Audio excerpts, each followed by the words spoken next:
এখন দেখেন একটা সরকার যখন নাকি এক একটা মন্ত্রণালয় থেকে বিভিন্ন কারণে তারা সেই মন্ত্রণালয়ের সিদ্ধান্ত নিতেই পারে, সেটার জন্য আমাদের কাজে যদি আমরা কোনো অবহেলা করে থাকি বা আমাদের কাজের জন্য যদি দেশের কোনো ক্ষতি হয় বা জনগণ না পায়, সেটার দায়িত্ব নেব আমরা অবশ্যই।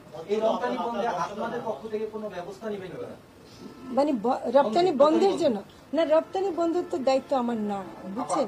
আমি আহ্বান জানাতে পারি কিন্তু আমি বন্ধ করতে পারি না, বুঝছেন। আমি আগে জানিয়ে ফেলেছি যা, কিন্তু এখন ওরা বলছে দুর্গাপূজাকে কেন্দ্র করে তারা বিশেষ যে অনুরোধ পেয়েছে সেই অনুযায়ী যদি তারা করে থাকে, সেটা তো আমি জোর করে কিছু করতে পারবো না। তো ফলে এখানে একটা ব্যাপার হলো, বাংলাদেশে কিন্তু কলকাতার চেয়ে বেশি, পশ্চিমবঙ্গের চেয়ে বেশি পুজো হয়, 33,000 অধিক মণ্ডপে বাংলাদেশে পুজো হয়, সেই পরিমাণ পুজো কিন্তু পশ্চিমবঙ্গে হয় না। অথচ বাংলাদেশে কেজি এটা আপনারা বাণিজ্য মন্ত্রণালয়কে গিয়ে বলেন, দয়া করে আপনারা বাণিজ্য মন্ত্রণালয়ের সাথে কথা বলেন। এটা মৎস্য তো কিন্তু শোনেন, মাছ আমার, কিন্তু মাছ আমাদের অন্যান্য পণ্য যেগুলি রপ্তানি হয় সেগুলো কি সব বাণিজ্য মন্ত্রণালয় উৎপাদন করে? ওগুলো তো বিভিন্ন মন্ত্রণালয়ের অধীনে থাকে, কিন্তু রপ্তানি আমদানির সিদ্ধান্ত বাণিজ্য মন্ত্রণালয় নেওয়ার অধিকার তো তাদের আছে, এবং তারা সেই সেই সেই বিশেষ প্রেক্ষিত ইয়ে।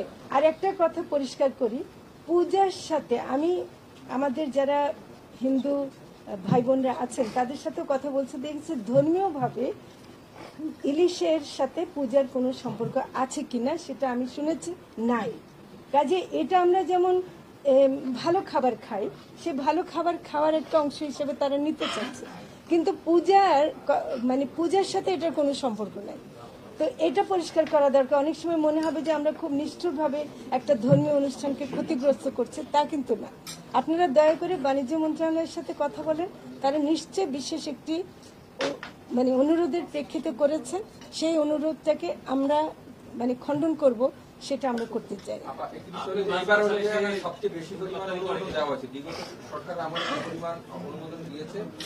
না,